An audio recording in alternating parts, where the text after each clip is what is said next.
A Scottish boy digging for potatoes found a masterpiece of Egyptian sculpture on his school grounds. How did it end up there?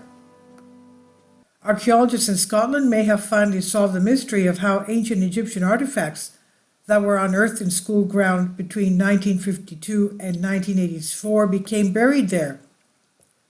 71 years ago, a schoolboy in Scotland was digging up potatoes as a punishment when he discovered an ancient Egyptian statue, the first in a collection of ancient Egyptian sculptures and artifacts buried in the grounds of his school. And now researchers have finally worked out how the artifacts got to the British Isles.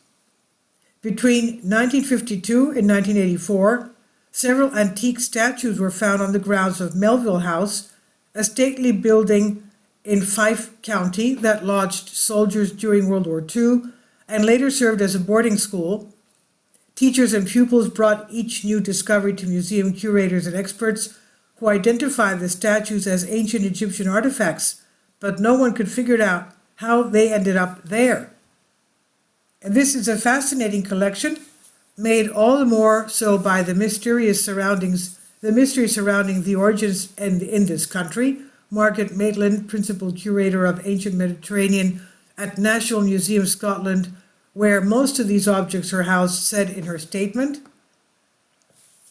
"The ancient collection includes a nearly 4,000-year-old statue head carved out of red sandstone," this is what we're seeing here, which Maitland describes as a masterpiece of Egyptian sculpture, as well as several bronze and ceramic figurines dating to between 1069 BC and 30 BC, or just before the Romans took over Egypt as a province. In total, 18 ancient Egyptian objects were found buried around Melville House, the only artifacts of their kind formally declared and described in Scotland. And now, for the first time, researchers have unveiled the story of how they arrived on the estate and became buried there. Excavating and researching these finds at Melville House has been the most unusual project in my archaeological career, and I'm delighted to now be telling the story in full.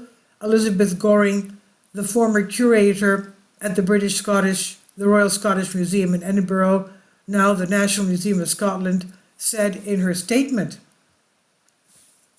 In 1984, a group of teenage boys from Melville House visited Goring at the museum and brought an Egyptian bronze figurine, which one of them had found with a metal detector on the school grounds. Goring did some digging and learned that two additional Egyptian objects, the sandstone head and the bronze statuette of an Apis bull, had previously turned up on the estate in 1952 and 1966 respectively. Goring excavated the site and discovered a number of other ancient artifacts, including the top half of a glazed ceramic figurine depicting the goddess Isis suckling her son Horus, and a ceramic plaque bearing the Eye of Horus. Previous efforts to determine the origins of these objects were fruitless, but researchers now think they were brought there by Alexander Leslie Melville, whose title was Lord Balgony, a young heir to Melville House who traveled to Egypt in 1856 and died 1 year later upon his return to the United Kingdom. Balgony may have acquired the collection on his travels, as consuls and antique dealers often sold ancient artifacts to foreigners during this period, according to the statement. After Balgony's death, family members likely moved the objects to an outbuilding, which was later demolished, and forgot about these artifacts.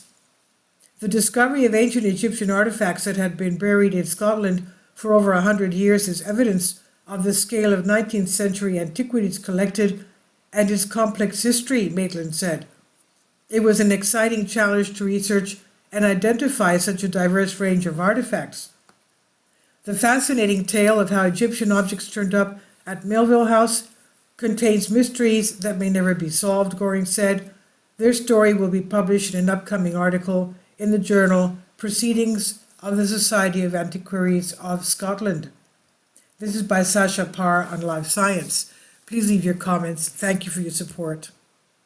Support my Patreon account. The daily posts are 5 videos daily, and they are totally different from what I have on my YouTube channel. Thank you so much for your support and that you find all my content so interesting. You'll find the Patreon account details in the description box below.